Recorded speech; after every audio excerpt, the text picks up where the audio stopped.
19h, 20h, Time Sport avec Bilal Nelman sur Beurre FM.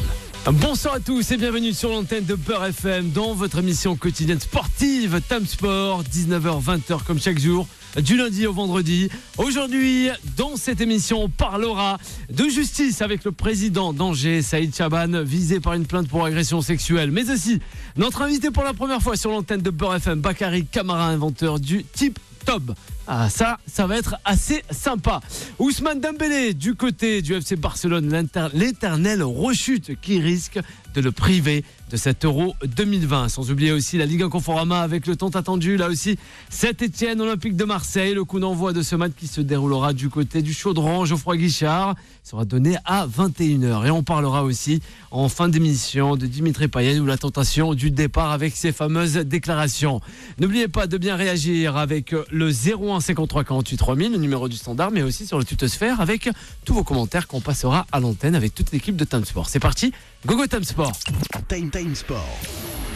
Et ce soir avec moi, pour m'accompagner dans cette émission, on aura notre consultante, la ravissante Alison Nkunku. Comment ça va, Alison? Ça va et toi, Bilal? Ça va très très bien, Alison. Et aussi, Juan José Dorado est de la partie ce soir. Comment ça va, Juan José? Hola, buenas tardes, Bilal. Buenas tardes a todos. Ah ben ça c'est bien aussi, tu vas lui répondre. Ah, Abdelhamed, comment ça va? En espagnol, s'il te plaît. Simplement sobre. Ça va très bien. Je suis ça va forme. très bien. Et je suis content de retrouver l'émission comme d'habitude. On l'espère. On sera, comme je l'ai dit, avec Bakary Camara, ça dans l'interview qui va arriver en seconde partie d'émission. Vous inquiétez pas, le petit clin d'œil à la réalisation avec Nicolas. Sans oublier notre rédacteur en chef, Mamadou Lamine Mané, et aussi les coordinateurs de cette émission, Myriam et Jouba. Vous n'oubliez pas le hashtag du nom de l'émission, Time Sport, sur la tutosphère, pour réagir avec toute l'équipe de ce soir. Et nous, on va s'attarder justement sur le club d'Angers. Time Sport, le ras-le-bol. Eh oui, on en a parlé hier avec Dim Michel Gabriel, avocat et spécialiste aussi dans le droit du sport, avec la plainte mais aussi la sortie du livre d'une certaine ancienne patineuse, Madame Abitbol. Mais ce soir, on va s'attarder aussi sur ce club d'Angers, dans l'élite du championnat français, avec son président, Saïd Chaban, visé par une plainte pour agression sexuelle. Mais pour le moment, on va en parler assez sereinement et tranquillement avec toute l'équipe de Time Sport. Juan José, une réaction concernant cela? La première des réactions, il va falloir laisser faire la justice. Donc, il était donc interrogé par la police dans le cadre d'une plainte qui était déposée le 7 janvier dernier, considérée assez sérieusement, puisqu'apparemment, il y aurait donc 3 femmes qui ont dénoncé des agressions sexuelles, voire des harcèlements sexuels. Donc, c'est quand même assez grave. Ça tombe, entre guillemets, je dirais mal pour lui, parce qu'effectivement, tu as fait référence au cas des Sarah Abitbol. Bien sûr, c'est ça, l'ancienne patineuse française. Il y a quelques heures, tout à l'heure, le président de la Fédération française de sport des glaces qui a fait une déclaration sur le sujet des agressions sexuelles, des viols dans le monde du sport, et notamment dans le sport des glaces. Donc ça tombe mal pour lui, parce que le public est très concerné après ce qui s'est passé il y a quelques années avec MeToo. Mais laissons faire la justice. Mais c'est vrai que c'est assez grave ce qui se passe dans le monde de la glace, c'est ce qui se passe dans le monde du football si ça venait à s'avérer, et ce qui s'est passé avec à Angers. Rappelons-nous tout simplement qu'il y a eu quelques soupçons aussi il y a quelques années d'une hôtesse du PSG qui avait aussi porté plainte contre le club à ces sujets au niveau de harcèlement notamment. Bien sûr, le président d'Angers, du SCO d'Angers, Saïd Chaban, réponse mercredi 5 février aux questions des enquêteurs, on le rappelle, du service régional de la police judiciaire dans le cadre d'une garde à vue qui a démarré dans la matinée aussi pour une affaire d'agression sexuelle. On le rappelle, les femmes sont des salariés du club âgés entre 25 et à 30 ans.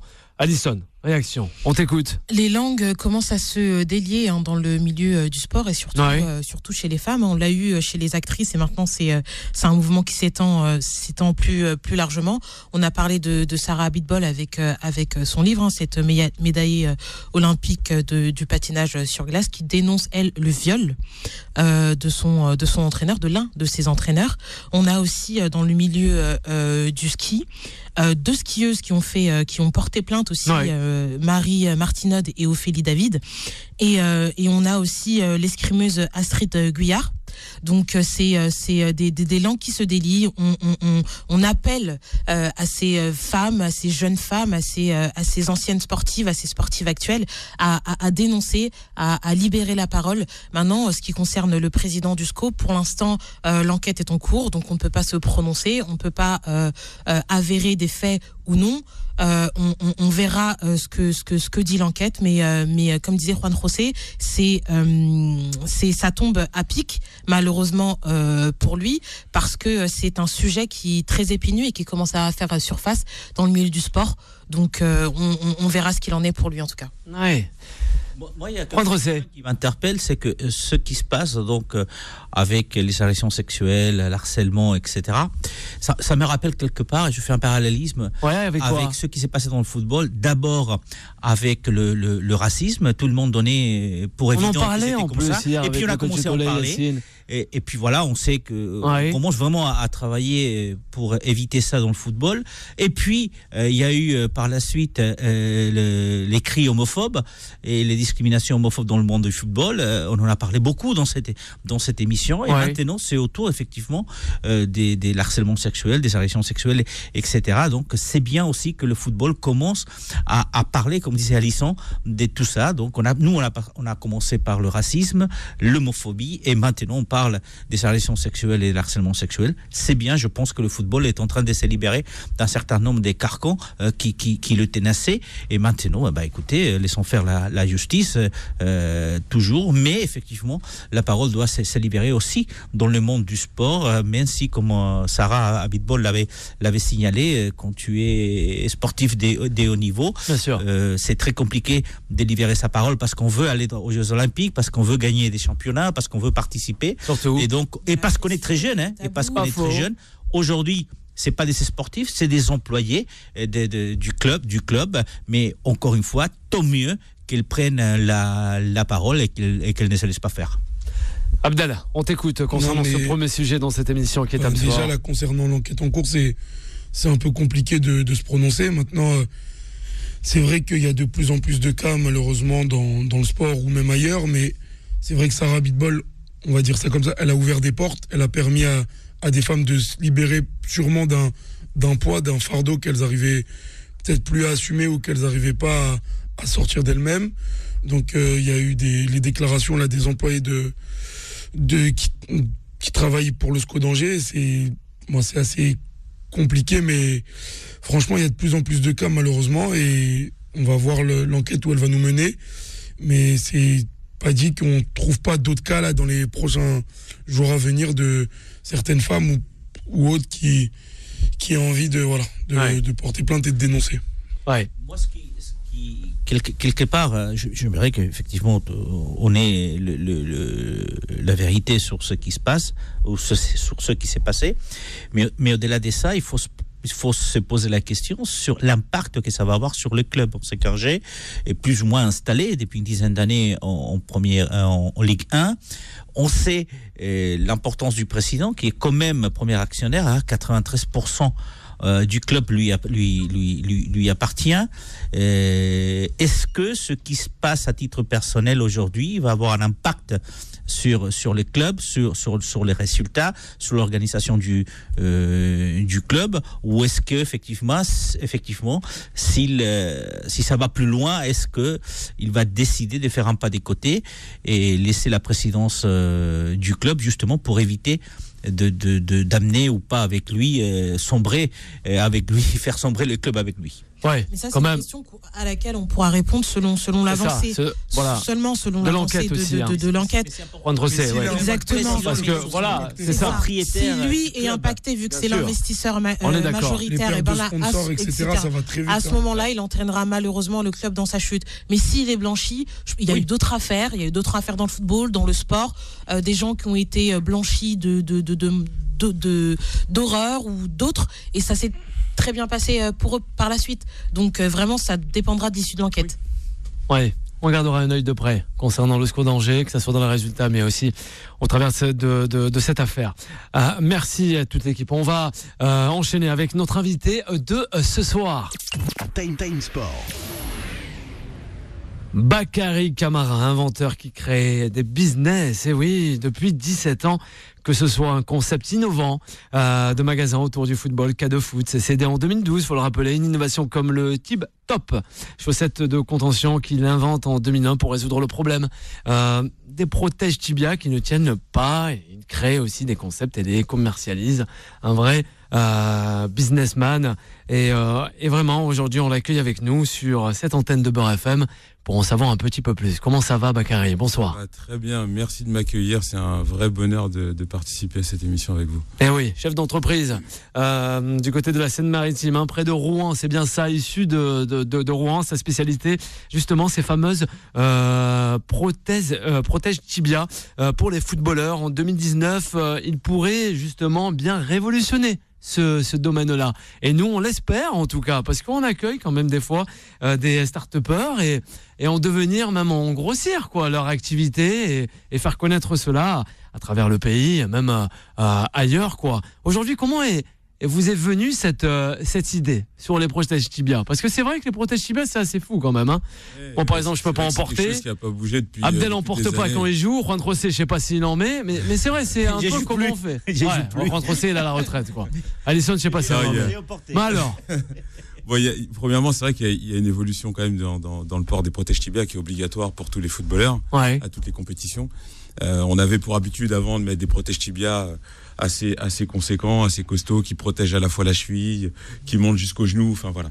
Et ça, au fur et à mesure des années, ça s'est complètement, c'est un petit peu disparu du paysage. Et on est arrivé à des coques assez simples, légères, fines et assez flexibles. Et voilà, c'est un petit peu maintenant ce que recherche tout le monde. Donc nous, on a eu une première idée qui est de créer un protège tibia non connecté et personnalisé d'abord. Ça, il y a à peu près 2 ans. Et comme ça a été un succès à son lancement, tout de suite, on a cherché à apporter une vraie valeur ajoutée à ce protège tibia personnalisé. Donc, on s'est tourné vers la technologie. Et qui dit technologie dans le foot, dit tracking. Et donc là, on a inséré toute la technologie à l'intérieur qui permet de restituer les indicateurs de performance du footballeur. Donc, à la fois ses distances parcourues, les vitesses, etc., et la position sur la jambe fait qu'on analyse aussi les gestes du footballeur, donc le nombre de frappes, le nombre de touches de balle, la force de frappe. Et justement, première réaction avec l'équipe de Tam Sport, Juan Trocé, Alisson, Abdel. La première réaction, c'est le Big Data est arrivé au protège tibia. J'ai listé pas plus tard que ce matin, un article sur l'importance juste du Big Data dans le monde du football. Et là, ça montre à quel point aujourd'hui, on peut effectivement intégrer toute cette technologie à un élément comme le protège tibia. Est-ce que quel a été l'accueil justement reçu par cette idée? Nous avons au studio donc des exemples des protèges tibia, des Tip Top. Quel a été l'accueil justement dans le monde des sportifs, dans le monde du football? Alors, il faut savoir d'abord que nous, on a cette idée pour vraiment amener dans le football amateur un outil de mesure de la performance qu'il n'y a pas du tout. Donc à haut niveau, on a des brassières GPS qui se mettent sous forme de brassières. Il y a pas mal de technologies aussi assez élaborées comme la vidéo tracking, etc. Eh bien, chez les amateurs, on n'a pas ces systèmes-là. Et même à d'autres niveaux, qui sont un peu plus haut que l'amateurisme, comme les centres de formation, ils sont très peu pourvus. Bien sûr. Et donc l'idée vient de là. Donc effectivement, l'accueil d'avoir un objet comme ça avec une technologie embarquée, il est plus que positif, il est même très attendu. Il y a pas longtemps, on est sorti effectivement sur une chaîne de télé à grandeur d'écoute et d'audience. Et voilà, donc on a beaucoup d'attentes là-dessus, beaucoup de sollicitations. Et je pense que voilà, c'est un produit vraiment qui va rendre service non seulement aux footballeurs amateurs, mais aussi à d'autres niveaux où on n'a pas forcément les moyens de s'équiper. Bien sûr, Alisson, on t'écoute. Mais quelle a été votre démarche première? Parce que vous parlez justement de ces bandeaux tracking GPS qui ont été utilisés chez les professionnels. Mais si vous voulez sensibiliser et toucher le niveau amateur, quelle a été votre démarche là-dessus? Est-ce qu'ils ont besoin justement de savoir quelles sont les performances de leurs joueurs, etc.? Moi-même qui joue au foot depuis tout petit, effectivement, j'ai eu à un moment donné ce besoin. Il faut savoir que voilà, j'en suis pas à mon premier produit créé, inventé. On l'a dit tout à l'heure, il y a 16 ans, j'ai créé les premiers maintiens de protège tibia élastique. Et puis, il y a eu cette première version de protège tibia non connectée. Donc, ça vient vraiment d'un besoin d'utilisateur déjà. Donc, après, il y a tout le côté, effectivement, on va pas dire... d'imitation, hein, c'est pas forcément un phénomène d'imitation, mais effectivement le football amateur s'inspire beaucoup de ce qui se fait à haut niveau. Donc que ce soit dans les tactiques de jeu, que ce soit dans les habitudes de préparation de match, etc. Donc forcément, c'est un besoin qui émane de ce qu'on voit du haut niveau. Donc chez les amateurs, on a besoin des mêmes outils que chez les pros. Alors avec voilà, et il faut les adapter. Et donc c'est ce qu'on on a réussi à faire. Abdel, on t'écoute. Réaction Bakary, c'est avec Bakary Camara. Parce que je suis moi-même éducateur de foot, donc c'est vrai que des fois on essaye de se rapprocher de la performance, de voir ce qui est en haut, et on n'a pas forcément les moyens adaptés. Donc forcément, quand on a un protège tibia, pour ceux qui peuvent se le prendre ou pas, c'est vrai que ça nous permet de tirer des enseignements, de la progression, des petits qu'on a et tout. Donc franchement, je trouve que c'est une super bonne idée. Ma question, c'était pour que ça attire un grand public, le protège tibia, la fourchette, elle serait autour de combien? Alors, c'est ça, le prix, ça intéresse les auditeurs aussi de Beurre FM. Forcément, il y a une notion de coût, et cette notion de coût, avec les objectifs qu'on s'est fixés, forcément, la notion de coût, elle est là depuis le départ et depuis la création du cahier des charges. Donc, il faut savoir qu'on n'a pas, nous, développé ça en interne, on a fait appel à des bureaux d'études. Et voilà, on a émis donc un vrai cahier de besoins et d'usage, et le prix en faisait partie, compte tenu de la cible qu'on visait. Donc là, on va être sur effectivement des protèges tibia qui sont à un coût de 180 € la paire, avec l'utilisation d'une application gratuite. Mais voilà, 180 €, c'est pas le prix d'une brassière GPS, d'une bonne brassière GPS. Donc on est vraiment très bien placé. Ça va être le prix d'une bonne montre connectée. Et voilà, du coup, on va pouvoir passer de son téléphone portable accroché au bras lorsqu'on fait son running, au protège tibia connecté, pour savoir aussi la distance qu'on a parcourue sur un terrain. Et là, je pense les équipes qui travaillent utile. Justement, Bakary, les équipes qui travaillent sur cette connexion avec les protèges tibia, les données, c'est une équipe propre à Tip Top, ou c'est un bureau, c'est un prestataire qui. Ça fait partie de l'évolution de l'entreprise, de la start-up. C'est-à-dire qu'effectivement, là, dans un premier temps, on a développé en externe, et on va faire rentrer la technologie en interne. Donc voilà, en structurant la boîte, en recrutant des compétences techniques, etc. Donc oui, ça va dans l'évolution de ce qu'on est en train de faire. Et on l'espère. Entre ces réactions. Du coup, du protège tibia, est-ce que ça a aussi un coût, justement, le fait de pouvoir gérer toutes ces données pour les clubs? Parce que là, le prix, c'est un prix qui peut être accessible sur une année, mais justement, les clubs amateurs, très etc., intéressant. Comment gérer le coût pour gérer justement ces données? C'est une très bonne question. Alors, nous, c'est nous qui allons gérer effectivement cette masse de données. C'est nous qui gérons toute l'infrastructure, donc les serveurs, etc., pour gérer des quantités énormes sur un match. Et pour un seul joueur, c'est plusieurs millions de data. Donc nous, on va gérer tout ça. Par contre, effectivement, c'est une bonne question, parce que à partir de ces protèges tibia là, on va avoir deux offres d'analyse. Une qui va être individuelle, donc vraiment destinée aux joueurs avec sa propre analyse sur son application mobile. Et puis de l'autre côté, on est aussi en train de développer toute une application sur tablette qui va permettre aux coachs et au staff de suivre l'évolution de tous les joueurs avec des graphiques consolidés, des performances, donc distance parcourue par joueur, les vitesses, etc. De manière vraiment à suivre l'évolution et à adapter le travail qui est à faire pour améliorer cette performance. Il reste avec nous, Bakary Camara. C'est l'innovateur et l'inventeur aussi de ces fameux protèges tibia, vraiment de cette marque Tip Top. On vous donnera toutes les infos. À de suite. Time Sport revient dans un instant. Beurre FM, 19h-20h. Time Sport avec Bilal Nenman. Et de retour sur l'antenne de Beurre FM, toujours en compagnie de Bakary Camara et aussi toute l'équipe. Alessandro Nkunku, je le rappelle, Juan José Dorado et Abdelhamed, justement. Abdelhamed, une réaction avec notre invité de ce soir pour la première fois sur l'antenne de Beurre FM.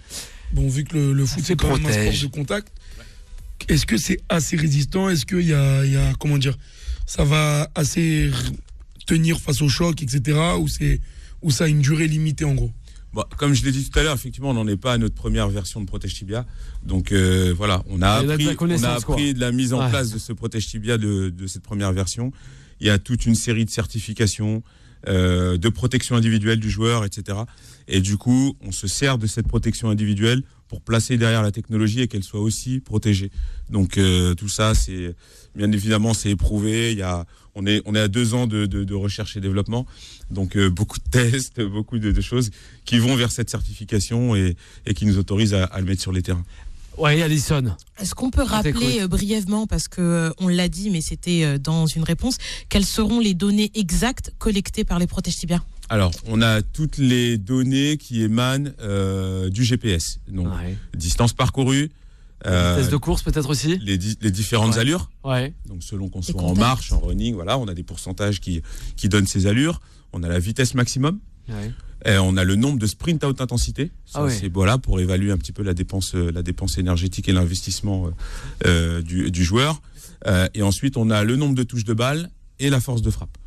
Voilà. Après, on a aussi un outil qui permet à la fois de rejouer les déplacements du joueur, donc vraiment en mode géolocalisé. On a le terrain et on voit le joueur se déplacer. Tout simple, Et cet outil, il permet aussi de séquencer la session. Par exemple, d'avoir les 20 premières minutes uniquement et d'avoir les indicateurs qui correspondent à ces 20 premières minutes. D'accord. Donc du coup, on peut donc obtenir les indicateurs par mi-temps ou il y a déjà des clubs en France et même à l'étranger qui sont très intéressés par le produit. Oui, alors depuis, on a des prototypes depuis le mois de mai. Là actuellement, on sort la première série industrielle, mais ça veut dire que depuis le mois de mai, on est en test sur les terrains. On travaille notamment avec un club de notre région, le club du HAC, qui est le club doyen des clubs de foot professionnels. Donc voilà, on travaille avec des centres de formation, des clubs amateurs aussi, avec qui on a fait des tests, etc. Donc pour valider tous ces indicateurs. Bien sûr, c'est Protège tip top, comme on dit, enchanté par son inventeur Bakary Camara. On tient à le rappeler sur l'antenne de Beurre FM. Justement, la résistance. Alors, on a un auditeur qui nous demande est-ce que ça résiste en cas de pluie Oui. Alors, encore une fois, ça fait partie d'un cahier des charges qui vient vraiment du terrain. Donc, effectivement, on sait que l'usage des terrains, c'est enlever son protège tibia, le jeter dans le vestiaire, le jeter dans le sac, ne même pas le laver. C'est souvent ce que les joueurs de foot font. Bon, bah là, voilà. Donc, on a intégré toutes ces contraintes.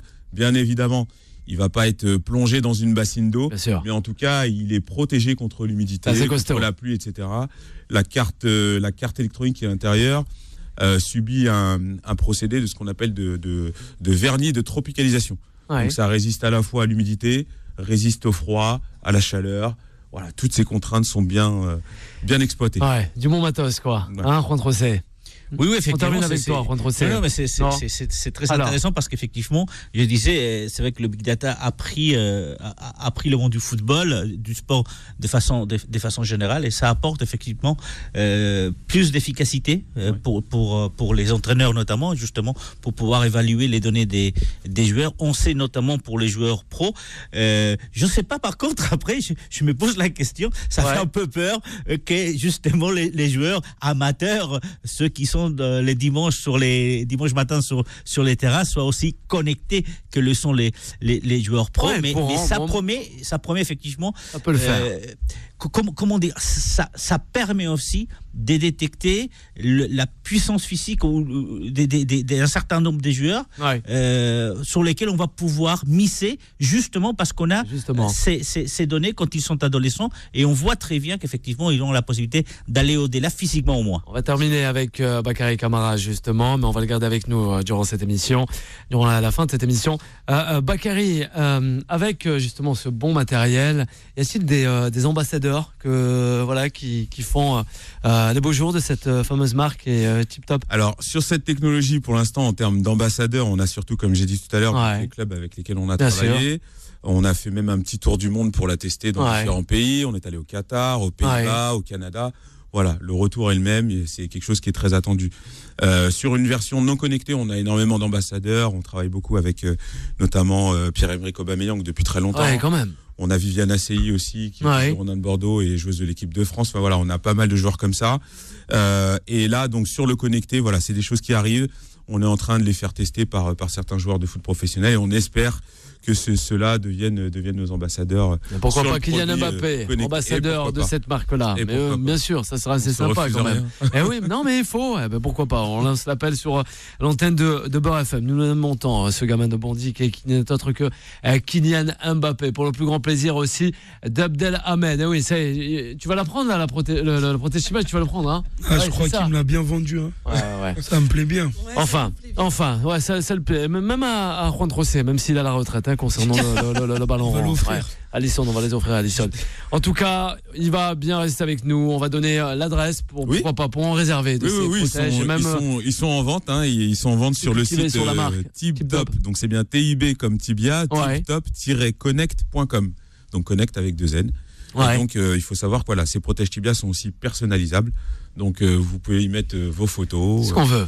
Voilà, le logo de votre club. C'est ça. La photo de votre femme. Préféré. Ouais, de tout. Non, mais il faut le rappeler. Justement. On va s'attarder cette fois-ci, Bakary, à un grand joueur. Pourquoi pas lui aussi, futur ambassadeur de Tip Top. Ça serait assez pas mal. Ousmane Dembélé. Time Sport, la victoire. Eh oui, on l'espère en tout cas. Une victoire d'Ousmane Dembélé, l'éternel rechute, comme on le disait en ce début d'émission, qui risque de se priver de l'Euro. L'attaquant des Bleus, cet international français du Barça, et de nouveau blessé à la cuisse gauche. Il devrait être absent au moins 3 mois. Aïe, c'est l'hypothèse c'est qui hypothèse justement ses chances d'y aller à cette fameuse phase finale de l'Euro 2020. On le rappelle, à travers toute l'Europe. Alisson, c'est pas bon là. Encore une fois, Kylian Mbappé, Ousmane Dembélé blessé, une rechute. Dembélé, depuis qu'il est arrivé au FC Barcelone, je ne sais pas s'il a fait 2 mois consécutifs sans se blesser, honnêtement. Il est très très fragile, peut-être dû à son hygiène de vie peu recommandable, mais surtout ce qui est dommage pour Ousmane Dembélé, c'est qu'il se blesse au mauvais moment. Là, c'est vraiment pas de chance. Le sprint final, le timing, avec cette Champions League aussi, et le championnat très mal choisi. En Liga. Le FC Barcelone a besoin de lui devant parce que Luis Suarez est blessé jusqu'à la fin de saison. On manque d'un ailier. Il devait revenir justement pour apporter ce qu'il sait bien faire, la percussion, le dribble, cette fougue aussi. Cette fougue sur le côté gauche du FC Barcelone qui avait besoin de lui, parce que je vais parler au passé, de lui pour la Ligue des Champions, et surtout, ça amenuise ses chances pour aller à l'Euro. C'est vraiment dommage pour Ousmane Dembélé. André, dommage. Sur les mots. Oui, c'est vraiment dommage. Alisson. C'est jamais beau de se blesser. Il y a jamais le bon moment. Alors, il faut rappeler, donc c'est rupture totale du tendon du biceps fémoral. Et c'est pas du tout la première fois, effectivement. Cette saison, tu l'as dit, il a raté tout le mois de septembre parce qu'il s'était blessé. On avait besoin de lui. Il faut juste rappeler effectivement que Suarez est indisposé pendant 4 mois. Il pourra peut-être revenir au mois de mai. Donc minimum 3 mois pour Dembélé. Et les 2 autres attaquants sur lesquels on pouvait compter de l'équipe B et qui pouvaient jouer en équipe A ont été donc prêtés à la Roma et à Braga. Donc aujourd'hui, le Barça se retrouve uniquement avec Ansu Fati et Griezmann. Ansu Fati, 17 ans. Voilà, et Griezmann, donc accompagné de notre ami Messi.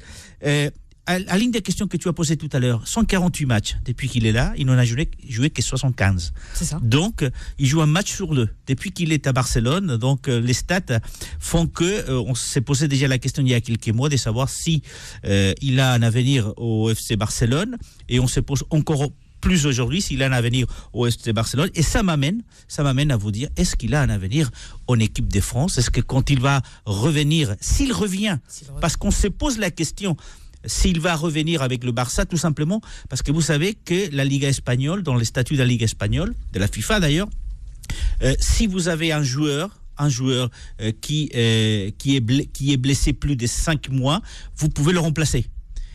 S'il est remplacé, il ne va pas jouer avec le Barça d'ici la fin de saison. Parce qu'il ne pourra plus jouer, même s'il est bien physiquement. Donc, est-ce que ça ne met pas en doute son rôle en équipe de France, même dans sa sélection. Mais déjà, cette saison, elle était un peu cruciale pour Ousmane Dembélé, parce qu'on se posait déjà la question la saison dernière au vu de ses nombreuses blessures. Est-ce que cette saison, ça serait mieux? Est-ce qu'il sera plus apte? Est-ce qu'il pourra faire une saison complète? Donc déjà, c'était un petit peu un petit tournant dans la carrière d'Ousmane Dembélé cette saison 2019-2020. Et là, une nouvelle blessure qui l'indispose pendant quelques mois, sachant qu'il était déjà blessé, donc c'est une rechute encore une fois, peut-être pas l'Euro, donc comme tu dis Juan José, c'est là peut-être on arrive à un petit tournant de la carrière de Ousmane Dembélé. Abdel, et on aura Bakary aussi avec nous. Dembélé, c'est vrai qu'il prend du retard sur les autres de sa génération qui sont sortis, hein, même les Mbappé, les Sancho et j'en passe. Et c'est vraiment dommage parce qu'en termes de talent pur, c'est vraiment un joueur qui est top niveau, qui devrait être au moins dans les 10 joueurs mondiaux, au moins là dans les prochaines années. Sauf que avec toutes ces blessures, je pense qu'il est très mal géré. On a déjà parlé plein de fois du sujet. Outre le fait d'avoir une mauvaise hygiène de vie, c'est l'entourage qui doit sûrement lui dire reviens vite, ou il y a une place à prendre, etc. Et s'il y a des rechutes au même endroit, c'est forcément qu'il y a un problème. Il est jeune, mine de rien. Il a 22 ans, 23 ans, c'est ça? 22 ans. 22 ans. Ouais. Et plus jeune. C'est encore très jeune. Si on t'entoure mal, surtout quand tu es au Barça où tu t'arrives et tu as tout à prouver, et ben, ça donne ce résultat-là et tu prends du retard au lieu d'accentuer ta progression et d'être là, peut-être le successeur de Messi dans 2-3 ans. Bakary, justement. Un avis. Alors, Bakary. Pour moi, arriver à ce stade de rechute, je pense que le débat, il est même peut-être à déplacer et se poser des questions sur la gestion du Barça. Ouais, surtout le Barça, pas faux. Là, je me positionne en tant qu'entrepreneur. J'ai un salarié sur lequel je compte, que je paye, et qui ne répond pas et que je peux pas utiliser. Enfin. Je pense qu'à un moment donné, il faut remettre la cause aussi sur celui qui gère son joueur. Ouais. Et qu'il se doit de mettre les conditions pour qu'il soit performant, ou alors il s'en débarrasse. Ouais, le PSG l'avait fait avec son vestiaire. Les avec son infirmerie plutôt. Ont été mises en œuvre pour qu'Ousmane Dembélé réussisse au sein du FC Barcelone. On lui avait reproché ses nombreux retards à l'entraînement. Il y a eu des dispositions qui ont été mises en place. Un chauffeur. C'est ça. Un chauffeur. Il y a quelqu'un qui le réveille le matin, comme un petit enfant qu'on réveille pour aller à l'école. Et un cuisinier. C'est ça, un cuisinier mis à sa disposition parce qu'il mangeait très mal. Ousmane Dembélé, donc toutes les dispositions ont été mises en œuvre pour qu'il puisse réussir. C'est même pas le Barça là qui est mis en cause, c'est vraiment son hygiène de vie et vraiment en tout premier lieu son entourage. Ouais, ça c'est grave quoi. Après, ça serait mentir de dire qu'aujourd'hui il n'y a pas de problème au Barça. Parce que ce n'est pas le seul cas. Mais c'est vrai que c'est surtout lui qui pose problème. On l'a dit, donc chauffeur, quelqu'un qui est chargé effectivement de le réveiller systématiquement, quelqu'un qui cuisine pour lui. Donc, et puis il a la confiance quand même du vestiaire. Sauf que à un moment donné, dans un club ultra compétitif comme c'est le Barça, si tu es pas capable de tenir ta place, tu as un jeune de 17 ans qui arrive, qui fait deux buts le week-end dernier et qui fait gagner le Barça. Et toi, qui Messi est arrivé comme ça aussi. Mais en plus parce qu'il a coûté 140 millions. Ouais. 140 millions d'euros quand même. Ouais, mais non, moi je pense que j'ai quelque chose à inventer, je pense, pour le joueur et le mettre dans le droit chemin de la bonne conduite. Avec Tip Top, ça savoir ce qu'il fait. Avec Tip Top, ça le fera. Bien sûr, ça le fera, à mon avis. Ça le fera. Oui, Abdel, on t'écoute. Non mais. Alors Ousmane Dembélé pour toi. Non, c'est un joueur que j'aime, mais bon, franchement là, on peut pas compter sur lui. Juan José dit qu'il coûte 140 millions. Aïe. De toute façon, s'ils le vendent, ils seront pas en. Non, je crois pas qu'ils vont le vendre. Ah non, je pense qu'ils ont confiance en lui, mais bon. On va s'attarder. On a parlé du Barça, mais entre Dembélé sans jambes et aussi même Giroud sans maillot, et Grisou sans copain et Mbappé sans respect, quelle équipe de France pour l'Euro? C'est pas moi, c'est un auditeur qui dit. Oui. Abdel, Bakary. Non mais c'est vrai, où va-t-on pour l'Euro 2020? C'est très bien trouvé. C'est bien trouvé, Alisson, j'avoue, c'est vrai. Je regardais tout à l'heure et je me suis dit, Dembélé qui va pas peut-être aller à l'Euro. Moussa Sissoko qui était blessé et on ne sait pas s'il va revenir à temps pour pouvoir être en équipe de France. Giroud qui ne joue plus. Voilà. Thauvin qui est aussi. Donc en fait, avec un peu de chance, on va rappeler Ben Yedder en équipe de France à nouveau. Pourquoi pas. Cela dit, Dembélé, ça fait longtemps qu'il y est. Pour le plus grand plaisir. Deschamps ne le convoque plus. Ouais. À cause il y a des vraies blessures. Bakary, vous aurez fait plaisir à Kamel, ou encore à Achille, ou même encore le coach Tolé, sans oublier Yacine. Pourquoi pas Benzegol, en équipe de France. Et voilà, le tour sera joué, tu le sais très bien, fallait passer. Je voulais le dire, mais j'ai pas osé. Oui, mais moi j'ai osé. Allez, une courte pause, la dernière, avant de nous retrouver. Time Sport revient dans un instant. Beurre FM, 19h-20h. Time Sport avec Bilal Nenman. Oui, et pas que, il y a aussi pour la première fois sur l'antenne de Beurre FM, on le rappelle, inventeur du Tip Top. Et oui, c'est Protège Tibia. Elle est morte de rire, on ne sait pas pourquoi. Elle fait la paire avec Abdelhamed. Un petit clin d'œil aussi à Manu, le Bastier. Oui, Corsica avec Forza. J'allais dire Valence, mais plutôt Bastia, qui nous manque tant dans cette Ligue en Conforama. Juan Dorado est toujours là. Juan, ça va toujours. Tranquillement, parce qu'en plus j'ai très envie de parler de Saint-Etienne. Aïe, les Stéphanois, un petit clin d'œil à Simon Balachef. Allez, on prend la direction du fameux chaudron. Time Sport.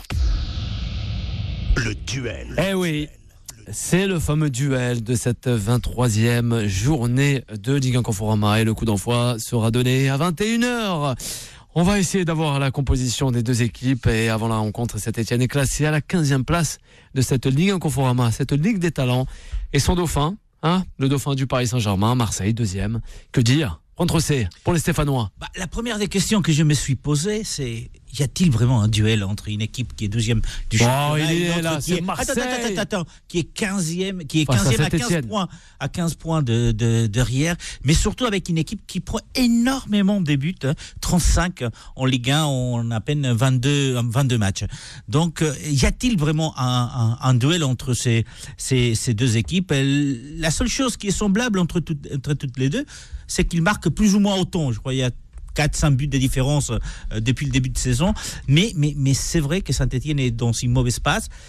Et Marseille, même si les 2 derniers matchs ont été des matchs nuls, est quand même dans une série de 16 matchs sans défaite. Donc aujourd'hui, je me permettrai de mettre une petite pièce sur Marseille. Je pense que Marseille, qui doit assurer quand même sa 2e place derrière le PSG, doit faire le boulot. Et le boulot, c'est aller gagner sur le 15e, sans aucun doute. Ouais.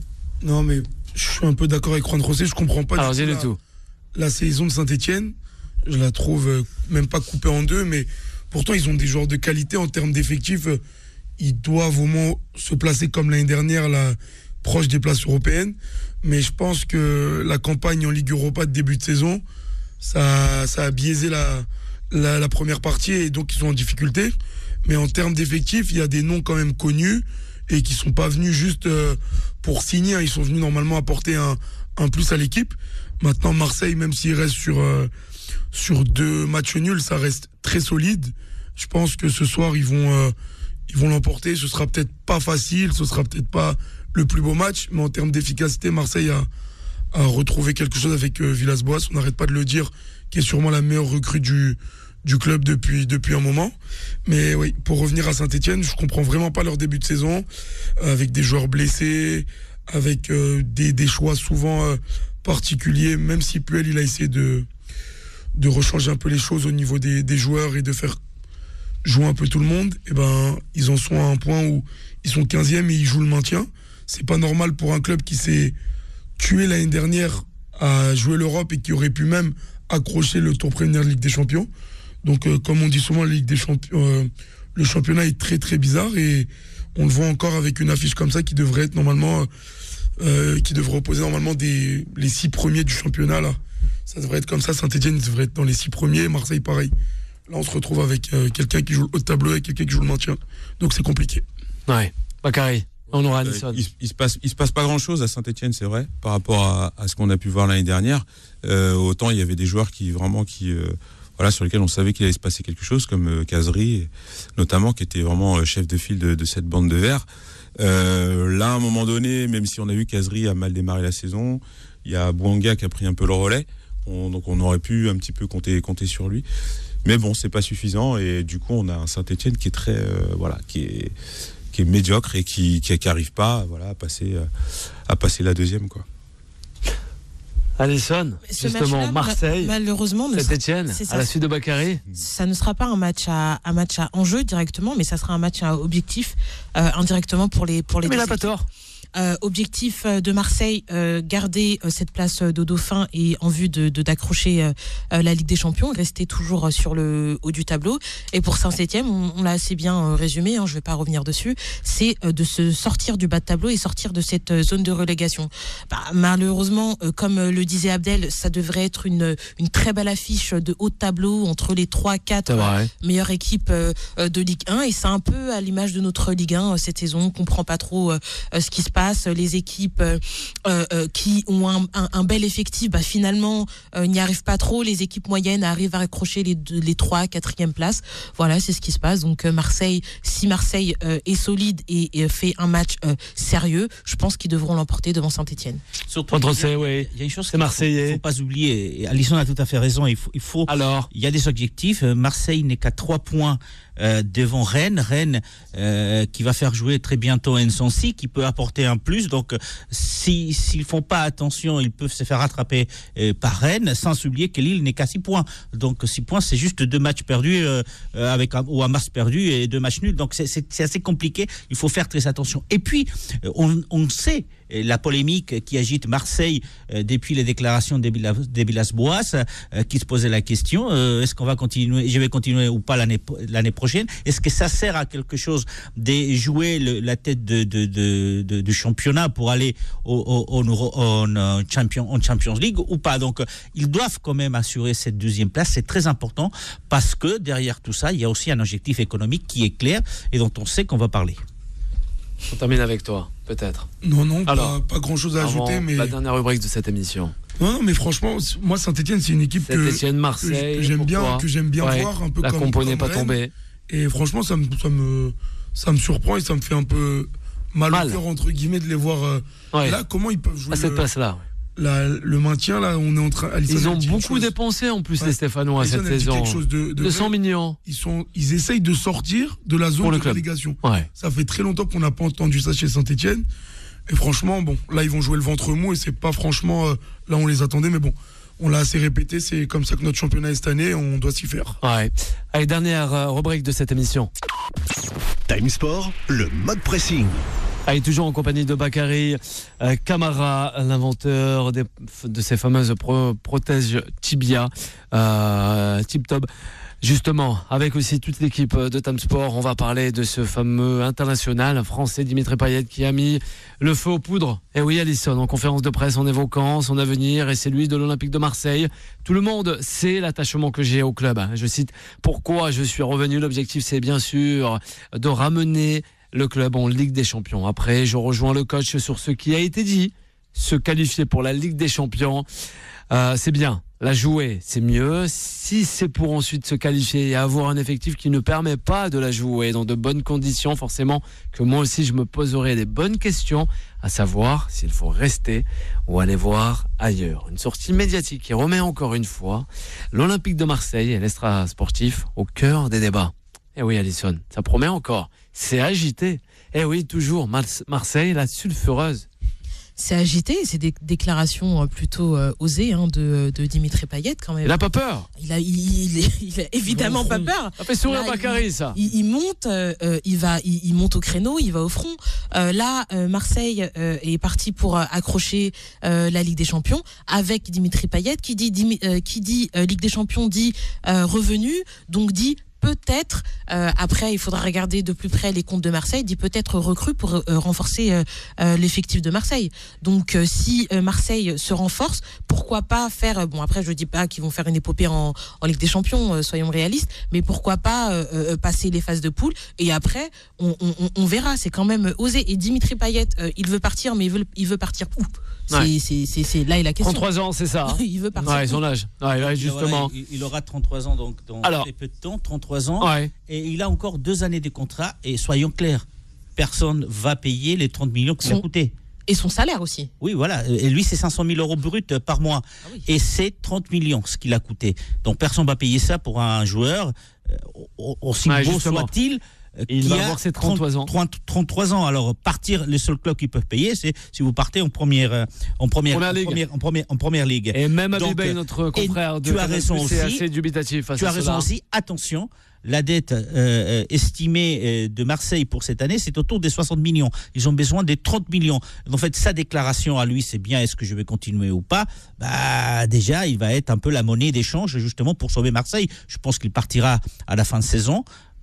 Marseille va récupérer entre 15 et 20 millions peut-être pour lui, et c'est déjà quand même pas mal. Mais la Ligue des Champions, ils vont l'accrocher, mais effectivement, j'ai des doutes sur la possibilité de pouvoir bien la jouer la saison prochaine. Alors Bakary, justement, on va avoir Abdel après. Bakary, concernant Dimitri Payet, l'international français. Ouais, moi je suis pas gêné par ses déclarations, par sa sortie. Pour moi, elle correspond à ce qu'on voit de Dimitri Payet sur ces matchs. C'est incontestablement le leader technique, le leader de vestiaire. Voilà. Et là, je pense que il affiche ses ambitions et son objectif de la saison. Voilà, en mettant la pression à son club, mais surtout même à ses coéquipiers. Voilà, qui je pense sont pas insensibles à ses déclarations. Et il annonce la couleur. Et la place qu'ils ont aujourd'hui, il veut pas la lâcher. Et voilà, c'est tout à son honneur. Moi, je suis pas dérangé par ça. Et surtout que ce discours-là, il est en phase avec ce qu'on voit de lui sur le terrain. Je veux dire, il est décisif, il mouille le maillot. On l'a vu sur des retours défensifs incroyables, à tacler dans les pieds des défenseurs adverses ou des attaquants. Enfin, voilà, pour moi, il est cohérent. Bien sûr. Abdelhamid, Alisson. C'est une déclaration qui arrive le cas Dimitri Payet. Au bon moment, c'est pas non plus trop tôt. Ça vient dès le début de la deuxième partie de saison. Maintenant, c'est vrai qu'il affiche ses ambitions. C'est un cadre du vestiaire, comme il a dit Bakary. Maintenant, je vais être un peu plus précis sur ce qu'il a dit Juan José, parce que c'est vrai que il veut jouer la Ligue des Champions. Avec Marseille, tu as demandé quel club voudrait de lui, mais quel club qui joue la Ligue des Champions voudrait de lui ? Ça, c'est encore quelque chose d'autre. Et franchement, voilà. Maintenant, je pense que moi, il va rester. Je pense qu'il a vécu une petite amourette là-bas à West Ham. Il est revenu parce que Marseille, c'est quelque chose qui lui plaît. Il est à fond dans l'intensité, dans le mode Marseille. Et franchement, je pense qu'ils vont l'accrocher, qu'il va rester. Et justement, c'est bien de mettre un petit coup de pression. Ça va être quand même. Peut-être l'équipe de la saison prochaine ne sera pas la même. Ça fait longtemps qu'ils l'ont pas joué. Je crois que la dernière fois qu'ils l'ont joué, ils ont eu 0 points. Donc, ils vont pas venir comme ça à fleur au fusil. Ils veulent des moyens. Et c'est bien de s'imposer, que ce soit les quatre qui viennent chercher les moyens. Alisson. C'est là où justement je voulais en venir, et c'est là où Dimitri Payet n'a pas tort. C'est pour ça qu'il a raison de taper du poing. Aller jouer la Ligue des Champions, c'est bien, mais il faut l'effectif, il faut pouvoir avoir les ambitions d'aller la jouer cette Ligue des Champions, parce qu'on sait que ça ne rigole pas, c'est le haut niveau, il y a les hauts clubs. Donc si c'est pour retourner en Ligue des Champions, se ridiculiser comme la fois dernière où ils ont été avec 0 but, 0 point marqué, c'est limite pas la peine d'aller la jouer. Donc là, je nuance un peu plus mes propos, et là je lui donne raison.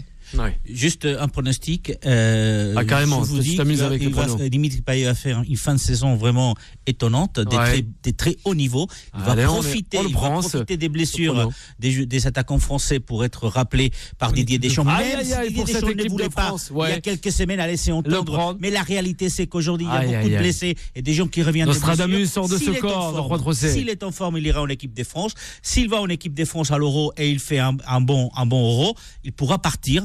Pour un mec de 33 ans, pour gagner encore un peu d'argent ces 2-3 dernières saisons. Le salaire de Dimitri Payet. Peut-être pas à 500 000 euros par mois, mais n'oublions pas, 33 ans, mais il faut qu'il se donne à 100%, à 200% aujourd'hui, justement déjà, pour bien finir et aller en Euro, parce que c'est ça qui va lui permettre d'avoir un ticket pour sortir avec un salaire assez décent, si tu veux. Ouais. Non. Il fera sauter peut-être Kylian Mbappé. Non, ça t'a fait sourire. Non, mais oui, parce que non, j'y crois pas forcément. On va terminer avec toi. Et on aura notre invité Bakary. Il a ses têtes, il décide un peu comme il veut. C'est pas le même discours pour tous. Après, il peut avoir une surprise parce que c'est quelqu'un d'expérience. Pour l'Euro 2016, il avait bien pris. Non, lui, c'est pas une surprise. Lui, c'est son fils, ça, Deschamps. Ils sont très complices, mais il y a une possibilité pour Payet, mais pour moi, elle est minime.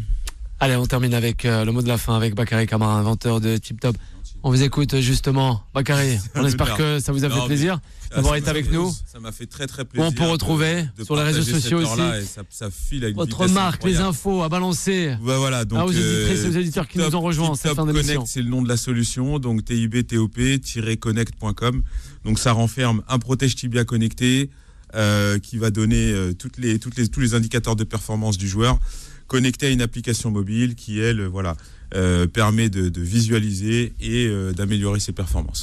Un grand merci Bakary d'avoir été avec nous et d'avoir marqué de votre disponibilité pour répondre à toutes les questions de l'équipe de Tam Sport. Alison Nkunku, merci aussi de m'avoir accompagné. Abdelhamed, sans oublier Juan Trocedorado, Myriam Jouba aussi à la coordination de cette émission, le rédacteur en chef Mamadou Lamine Mané à la réalisation avec Nicolas et sans oublier Farid Rouas, notre community manager. Bye bye, on se donne rendez-vous demain à partir de 19h, la suite des programmes sur l'antenne de Beurre FM.